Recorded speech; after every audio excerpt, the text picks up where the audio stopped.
Təhsil hər bir dövlətin, ölkənin, cəmiyyətin həyatının, fəaliyyətinin mühüm bir sahəsidir.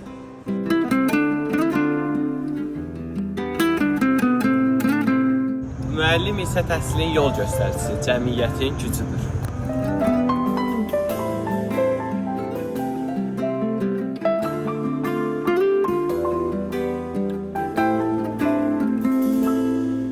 Müəllim rəhbər toxunan görünməz bir qəhrəmandır.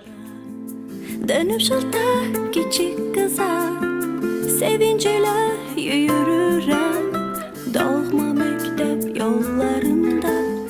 Müəllimin əli qələmdə, amma təsiri insanın qəlbində. Gizli gizli gülerdik biz deyəndə ki vaxt gələcək. Ən böyük sərvət bilikdir.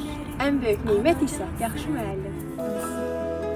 Əziz müəllimim dediklərin doğruymuş sətir sətir. Ne olur sen o günleri bir can. Every great nation is built upon the sacred work of its teachers. Əziz müəllimim dediklərin doğruymuş sətir sətir. Ne olur sen o günleri bir canlı geri getir.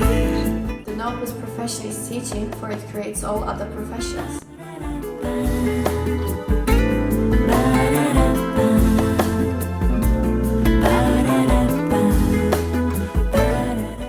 Müəllim sözün səhilə qaranlığını gətirən şəxs.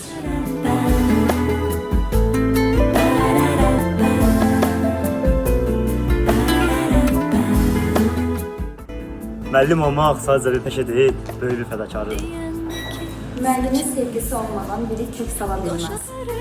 Örmek için uçlarına beyaz lenti kepenek Müəllim hər kəsin yaddaşında unudulmaz iz qoyan bir insandır. geçeceksin. Müəllim bir insanın yolunu işıqlandıran əbədi bir çıraqdır. Alovlanıp yanacaksın. Həyatın ən gözəl sərvəti yaxşı müəllimlərdən öyrənilən dərslərdir. Müəllim gələcəyi formalaşdıran görünməz memardır. A teacher's influence never ends. It lives on in every student. Bir canlı geri getir.